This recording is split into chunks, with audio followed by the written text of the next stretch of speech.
Hi guys, James at Rampant Lion Reviews again for you today with another beer review. For this one, we are going to stick to Japan and we're going to return to a brewery that's featured on the channel many times before. Now, I've had some really nice beers from these guys over the years, a good few different styles, and if people were to ask me about this brewery, I would say that they're quite old school in the style of beers that they do, but they're always pretty damn solid actually, and they've always got one or two experimental beers on the go as well. But the beer we're going to have a look at today is something quite different from them. It's from a new series of beers that they've only just started releasing, and there's not too many breweries in Japan doing this sort of thing, so that makes it even more quirky. It's always quite cool to see how the Japanese beer scene is developing every time I come here. So yeah, the beer itself is a style that I have had from this brewery before. It's a style that I know they can do very well, and one that they kind of use to make their name, I guess we can say too, but it's quite different to the famous example of that style that these guys produce.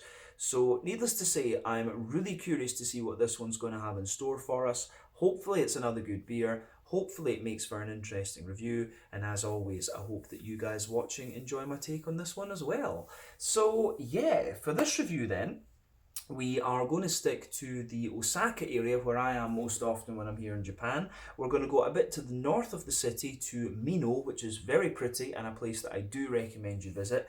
And that means that we're going to have a look at another beer from the wonderful Minoh Beer.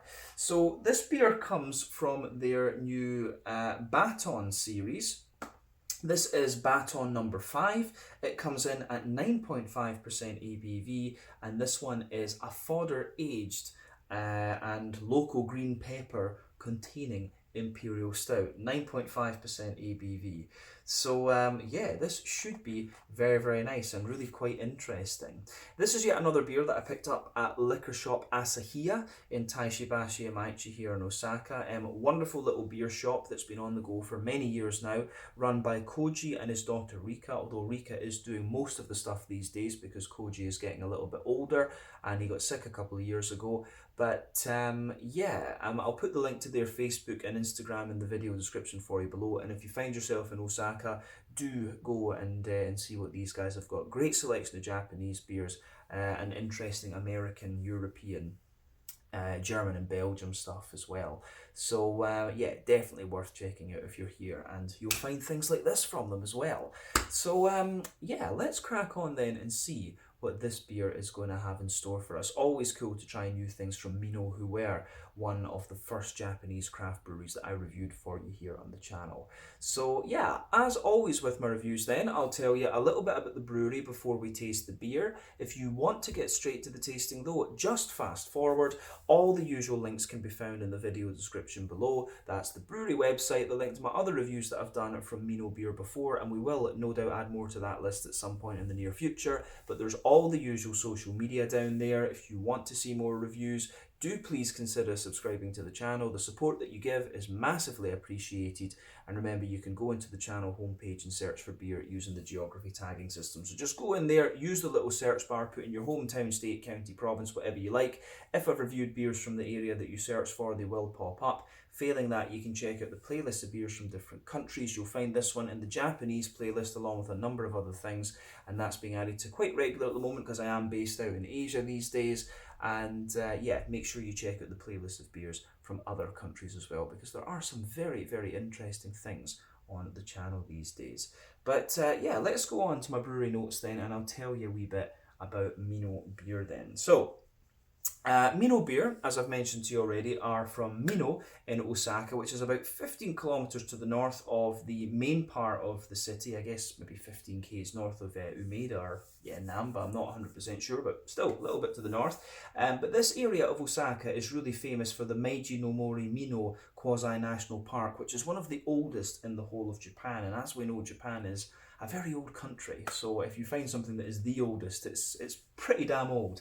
But it's also home as well to the Katsuoji Buddhist Temple, which is over 1200 years old, and I do recommend that you go and visit that. Just go into these temples and looking at them, the woodwork and the artwork and things, it's always really impressive.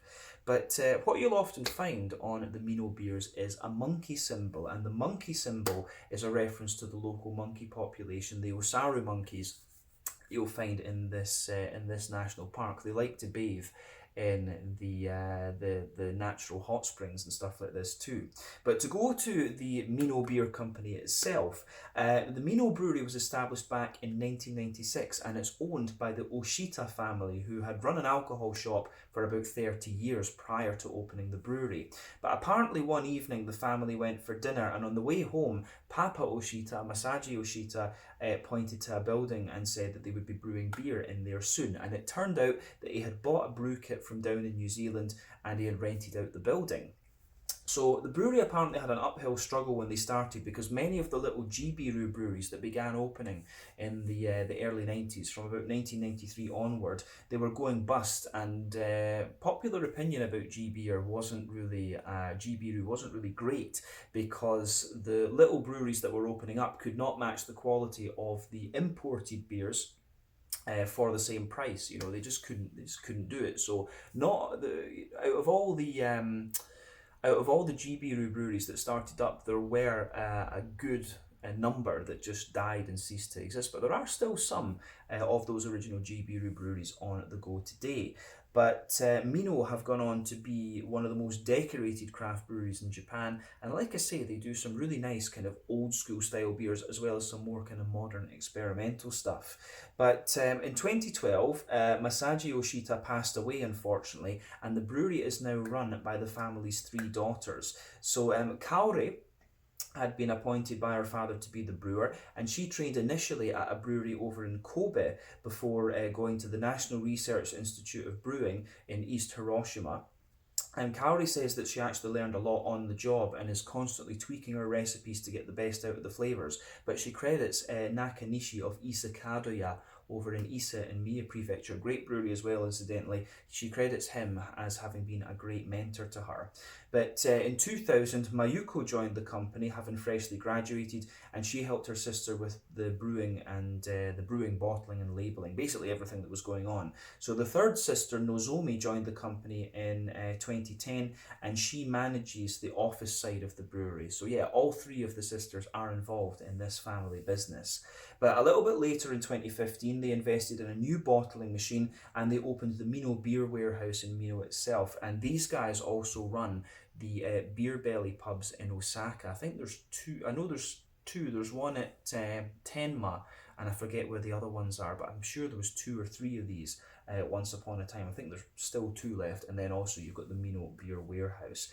This brewery are still quite small, relatively speaking, but they're producing in the region of 450,000 litres of beer per year, and as of April 2024, when I'm filming this review for you, they have produced about 270 different kinds of beer, according to Untappd. But yeah, that is everything I can really tell you about Minoh Beer for the moment. The only other thing to add would be that the parent company is called AGI Beer Incorporated, if I'm not mistaken. So yeah, this is very common in Japan, that there's a parent company and then the beer is a sort of brand of the parent company. It's just how they kind of structure things here, I guess. But yeah, that's everything we need to say about Minoh Beer. If you do want to learn more about these guys, you can check out the brewery website. You can follow them on Facebook and Instagram to keep up to date with all the latest goings on, and you can check out the Rate Beer, Untappd and Beer Advocate pages to learn a little bit more about all the different beers that these guys have done. So yeah, let's go on then and actually have a little look at the beer itself. So to tell you about this one, the kind of technical details, like I said at the start, this beer is simply called Baron number 5. From what I understand, the base beer in this one is an Imperial Stout, and I think it's based on the famous Minoh Imperial Stout. But the new Baton series, sorry, I keep saying Baron for some reason. The Baton series is a new series of beers that they've started over the last kind of year or 2. They've only very recently started releasing them, but these are Minoh's fodder aged beers. So this one has been aged in the fodder for about a year, and then it's undergone secondary fermentation for about 11 months in the bottle, and it also contains locally grown or Minoh grown green pepper. So yeah, this should be quite interesting actually. I'm not really a massive fan of, like, you know, spicy stouts and chili stouts and stuff like this, so this should be quite interesting because you should have, from the fodder, you'll have a really nice kind of smooth sort of vibe to it, but the pepper will also add a wee bit of spice and things, so we'll just need to see. But yeah, let's have a little look at this one. We'll get it out and get it ready and actually taste the beer.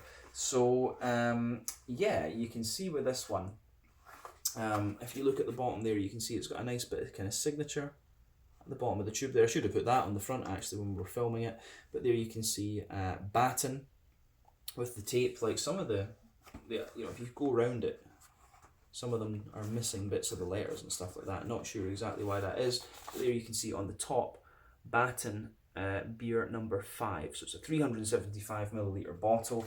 I honestly can't remember what I paid for this one. I think it might have been about 2,000 yen or something like that, maybe more. But you know, this beer was basically a case of, you know, bugger it, why not? I really wanted to try this. But yeah, here you can see the bottle.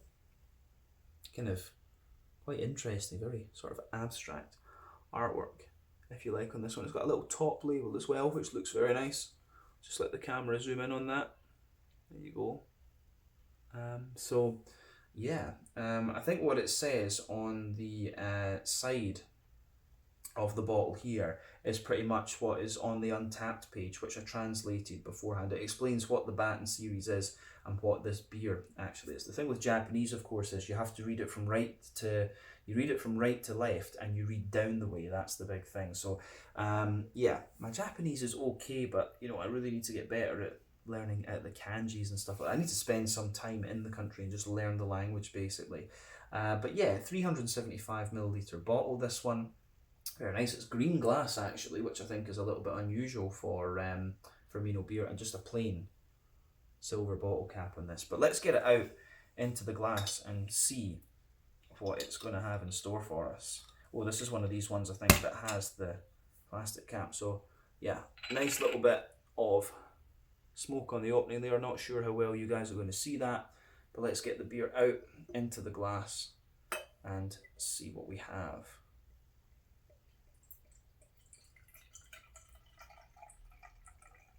That looks really nice. And I'm drinking this one out of my Minoh glass, incidentally. This one with the monkey on it. I should have shown you that. This is the Minoh glass. That's the Ozaru monkeys from Minoh. Well, the head on that looks good. So I'll let you see that before we reposition everything else to make the video look pretty. But yeah, you can see that this beer's poured with a nice 1/4 to 1/3 finger of a frothy, I would say kind of like hot chocolate brown head. That's fading away to just be a very, very thin wispy layer now, but then yeah, you've got that nice ring around the edge of the glass there too. But look at that, that looks very nice. You should get a good little bit of retention out of that because it is a 9.5% imperial stout. But yeah, in terms of the colour of this one, it's pretty much what you would expect from the style. A lovely, very dark ebony rosewood colour. If we shine the light through it, it does have an element of you know, Coca-Cola, Pepsi colour to it. 1 or 2 big bubbles sticking toward the side of the glass, but you know, they're kind of dissipating away, and just some, you know, very small carbonation heading up toward the surface of the beer there too.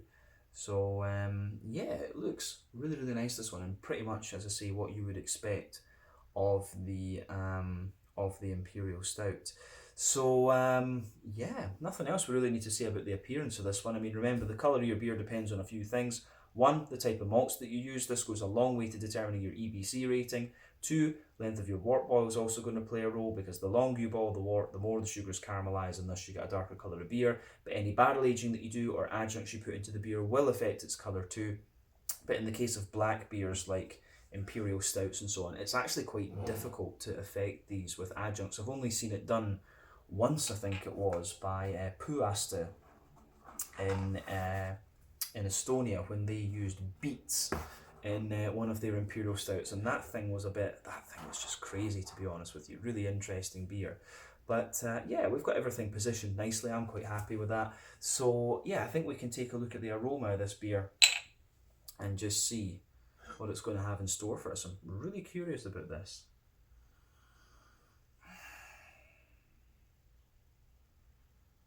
Yeah, I mean, in honesty, this beer, it just smells like a very, very smooth barrel-aged Imperial Stout, and you know, a fodder for all intents and purposes. it is just like a big, it is just like a big barrel. But the idea behind the fodders is that you've got natural bacteria and things in there. Fodders, of course, are used for creating sour beers such as, like Rodenbach, the Flanders Reds, and things like this. So yeah, the character that you get out of this is really, really interesting. Um, you can smell, if you sugar it up, you get a little bit of the green pepper out of this one. You can smell that little bit of stuff coming out of it, that little vegetal kind of note, but you really have to sugar the beer up to get that. But otherwise, it just smells like a really smooth, old school imperial stout. I do like that about this one for sure. Yeah, interesting, really interesting. Yeah, let's just break the aroma down then and describe it for you that wee bit more in depth. So for me, the aroma of this beer, the backbone is that kind of, you've got a little bit of that roasty, toasty, well-fired, charred bread crust coming out of it. Of course, with this beer being fodder aged, you can smell that really smooth, oaky character coming out of it. And I think it's European oak because it just has that little bit of dryness to it. But it's also got the kind of vanilla type qualities in there as well.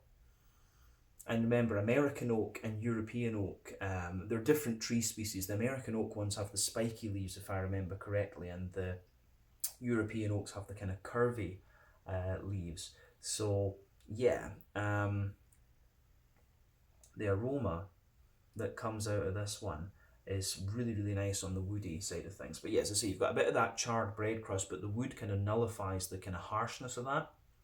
And on top of that, there's a little bit, you can definitely smell a kind of sweet rye bready character coming out of this one, but not overly sweet. There's wholemeal brown bread in there. There's some brown sugars as well.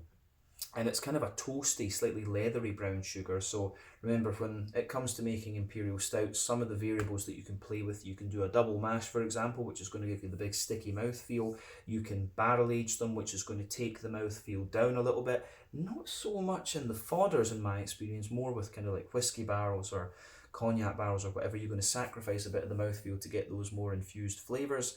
But you can also do longer wort boils with these, and that's going to give you some of the big leathery brown sugary character. There's a little bit of that going on in this one, but it doesn't smell so prominent, if you like. So that tells me that it hasn't had too much of a longer wort boil actually. So that's worth bearing in mind.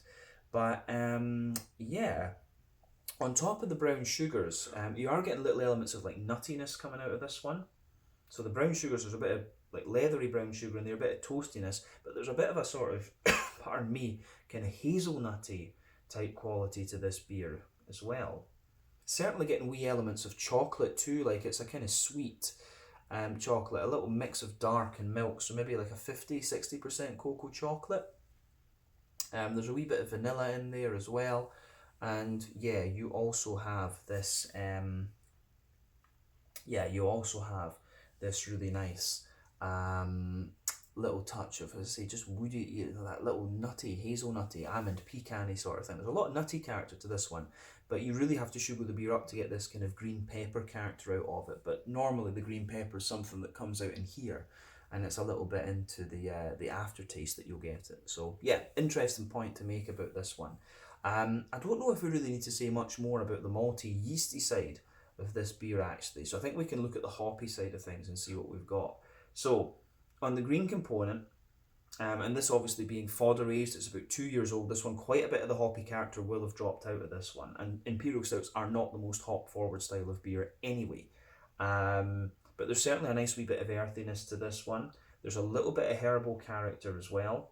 You can smell the remnants of a bit of floral and grassy note too, and there's that wee bit of vegetal character because of the pepper that's in here.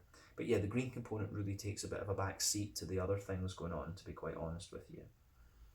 But yeah, the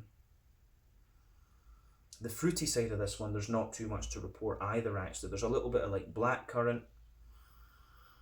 Yeah, a little bit of a kind of raisiny note in the top of the nose, a little bit of blackcurrant. Yeah, a little bit raisiny, a little bit blackcurranty. And then, yeah, the way everything kind of pieces together in that, I think, is quite nice. A little bit of fig, a little bit of yeah, a little bit of like a plum, a little bit of fig, but mainly a kind of lighter black curranty note actually. I really do like how this one pieces together, so it gets a thumbs up from me.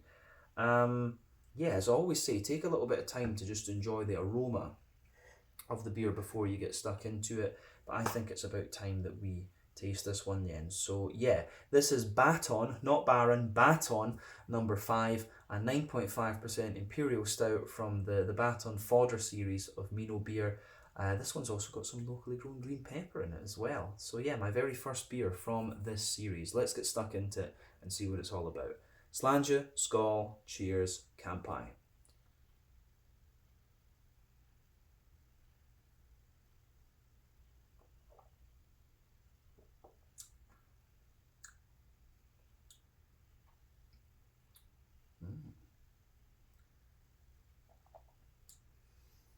It's really interesting that, because it is very much like the old school Imperial Stout that these guys did, and it takes a wee while. You can feel a little bit of that green pepper warmth just going down here.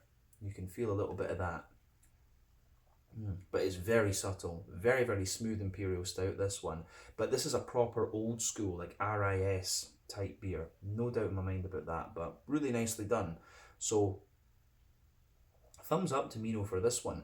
I have to admit, I do wonder, they had an IPA, I forget if that was Baron number 2 or number 3, I think it might have been 2. I think that might have been the more quirky beer to try from this series, so I need to see if I can get a hold of one somehow, maybe from the warehouse or something. But yeah, yeah, the way that this beer goes together is really nice, but it's as I say, quite similar to the original Imperial Stout, which I haven't seen from them in quite a while.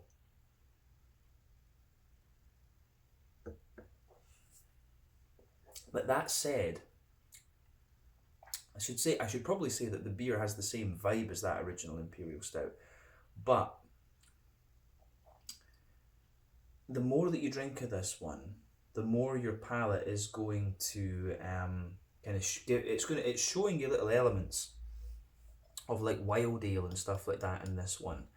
So that's the interesting thing, like around the kind of edges of your palate, you're getting little elements of wood and wild ale and stuff like that. So yeah, I like how that, I do like how all of that pieces together in this one. So that gets a thumbs up from me. On everything else, I would say it's really, really good, actually.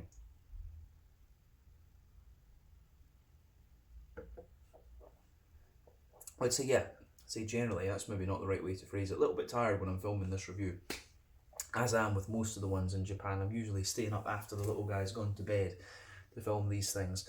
But yeah, the character of this one, it's really nice. When you actually have the liquid on your tongue, that's when you get the sort of wild ale fodder type elements out of this one. But it predominantly is an old school big bitter RIS, this one. So yeah, I like it. I do like this. Let's break this beer down then and describe the flavour a wee bit more in depth for you then. So on the middle third of your palate then, in the base of the beer, you've certainly got you've almost got a little bit of a battle going on between that roasty, toasty, well fired, very punchy kind of black malty character that the beer has, and then you've got the wood. You can feel the smoothness from the fodder wood in this one as well, so you've got that kind of oaky smoothness in there. And the aroma, the oaky wood sort of went a long way to kind of nullifying some of the harshness of that RIS type quality in this one, but not so much in the actual not so much in the actual flavour of the beer itself. So yeah, the oaky wood is there. Further forward on that middle third of your palate, you can feel there's a little bit of vanilla in there, and there's a little bit of an almost like, yeah, hazelnutty type character. But then yeah, roasty, toasty, well fired bread crust in there. Then above that, you've got that more dense kind of rye bready type character coming out of the beer.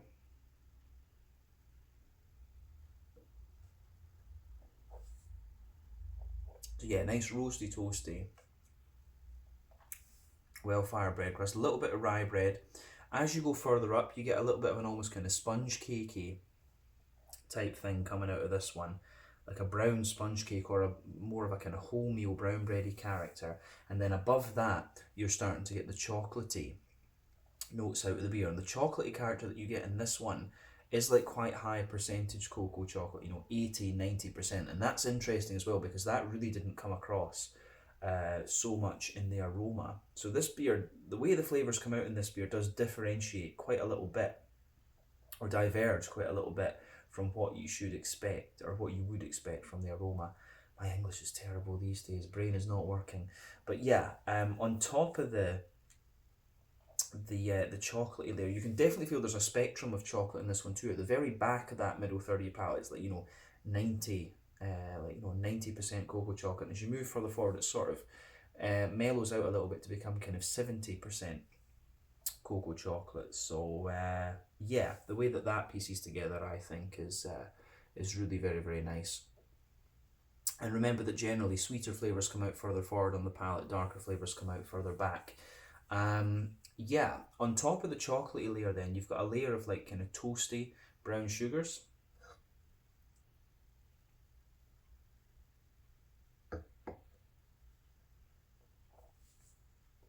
Yeah, you've got a layer of kind of nice toasty brown sugar in there.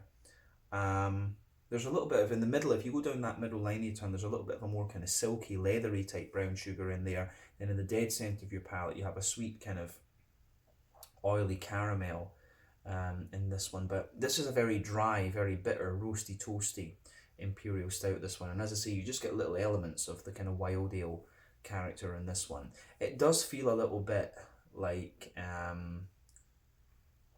yeah, it does feel a little bit like the pepper, the green pepper in this one's kind of embedded into the bready characters of the beer a little bit. And as I say, you do get a little bit of it just kind of coming out down the trachea as well. But I think we've covered everything that we need to say about that middle third of the palate in this one, and that's where the majority of the complexity comes out of the beer. So let's go to the back third of your palate then, the border region between middle and back third of your palate. There's a little bit of the kind of rye bready character in the base and the sort of lighter brown bread on top. And remember that the back third of your palate is going to give you very similar flavours to the middle third, just at different intensities. So yeah, on the back third of your palate, you can feel the base is that kind of nice dry woody character in there. You've got the roasty toasty well fired note from the bread crust as well. Then you get the brown bready notes, which are a little bit lighter and more airy, and you've got the rye bread, and you've got the brown bread above that, and you can feel some of the kind of almost charred chocolatey notes creeping over the top of the malty side of that back third of your palate as well. Then above all of that, you're starting to get some of the yeasty notes out of the beer. So let's look at those yeasty characters.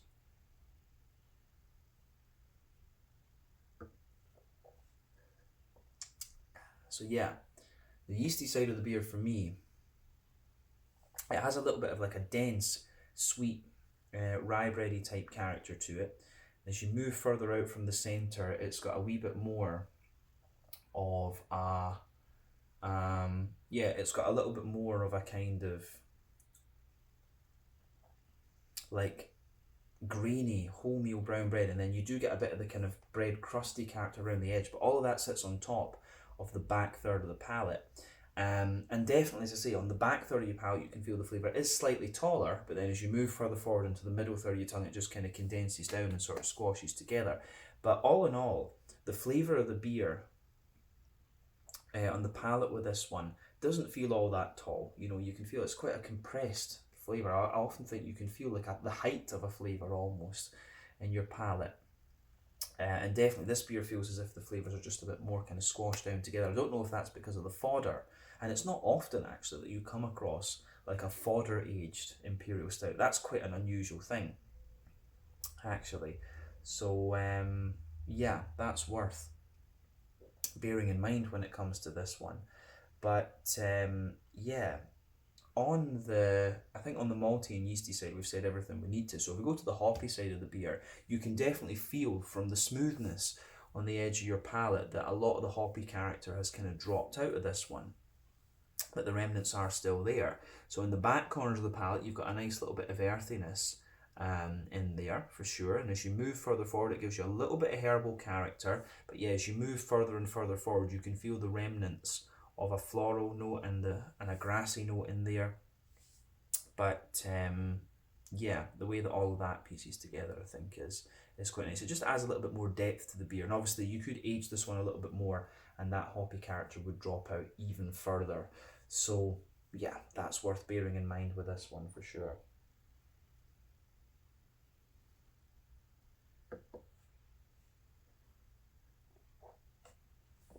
Yeah. I like that. I do like how that goes together. On the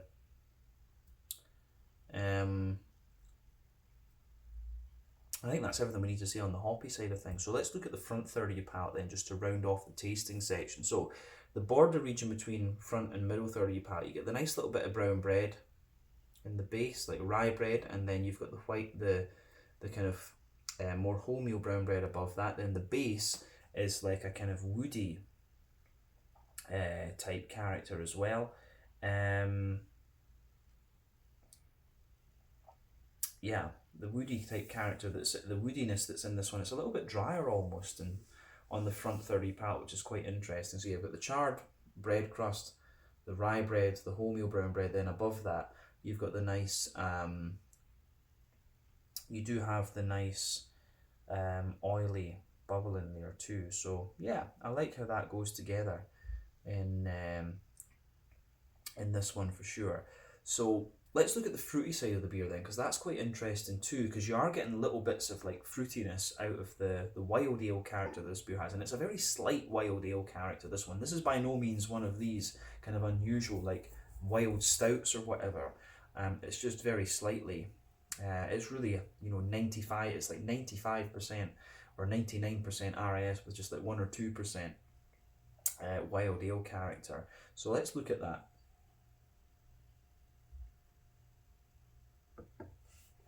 And those kind of wild ale notes that I'm talking about come out when you take the beer in. You do get a little bit of that kind of almost blackcurranty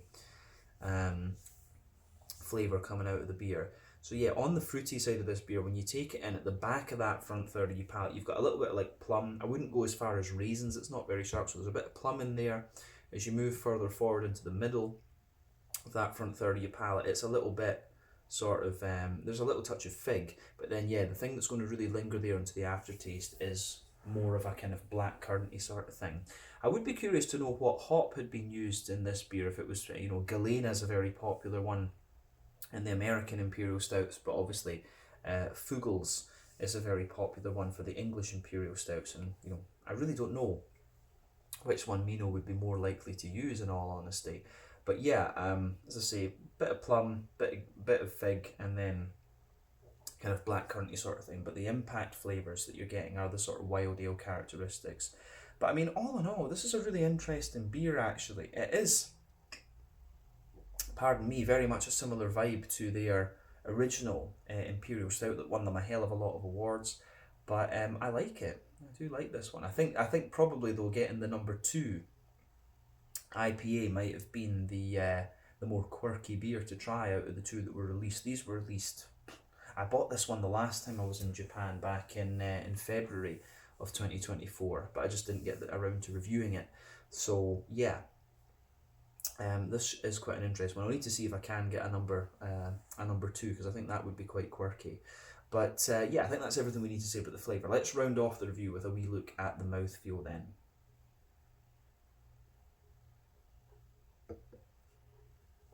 So mouthfeel wise, this beer, I think it's bottom end of full bodied, top end of mid bodied. The carbonation is very, very smooth in this one. It does have a wee touch of crispness to it, but the whole beer feels very, very clean. And that's one of the things, as I said earlier, with Imperial Stouts, if you put them in fodders or you put them in barrels, so you're going to sacrifice a bit of the mouthfeel to get that kind of infused flavour out of them. And this beer does have that infused, smooth European oak type character out of it. But at the same time, This is quite a high IBU Imperial Stout. This one, 80, 90 IBUs, maybe even the full 100. I don't think is impossible for this one. Some of that's coming from the malty character, some of it's coming from the hops and so on. So yeah, the way that this beer goes together is quite interesting in that regard. So we said the woodiness that's in there, it has a bit of that dry smoothness underneath. You've got the bready character in there as well, and then yeah, you've got the wee bit of kind of sweetness and brown sugar and things like that coming out of it too. So yeah, interesting malt base in this one. You've got the wee bit of the kind of green. We haven't said too much about that. You do get a little bit of that green peppery sort of spiciness, vegetally character mixed in with the bread, and also a wee bit of it just coming out down here. And then the fruity side of the beer in this one is very light, and it's kind of an impact flavour with the sort of wild ale characteristics. But all in all, a really interesting beer. This one, definitely nice to see an Imperial Stout again from Minoh, because they were always very good at this style, but that beer is very elusive these days. I do hope they bring the original Imperial Stout back at some point. Try, do some cognac barrel aging with it or something like that. That would be very interesting. But yeah, this is really nice. So we did actually have an Imperial Stout from the guys a while back. I forgot about that. I've got the bottle up on the fridge over there. So yeah, quite interesting from that perspective for sure. But yeah, try this one if you get the chance. It's a bit pricier, but it is worth it to try something just that little bit different. But let's leave it at that for this one. This one was the Baton number 5, a 9.5% fodder aged Imperial Stout with locally Minoh grown green peppers from the wonderful Minoh Beer in Minoh to the north of Osaka. Once again, thank you for watching my beer reviews. Until the next time, please like, subscribe, share, all the usual YouTube stuff. Let me know your own thoughts on this beer in the comment section below. Let me know what your favourite beers are from Minoh. We will see about reviewing more from the Baton series whenever the chance arises. And more beers from Minoh will definitely be on the cards as well. But until the next time, Slàinte, Skål, cheers, Kampai, Gambe, whatever you want to say. I will see you guys very, very soon. Ciao just now.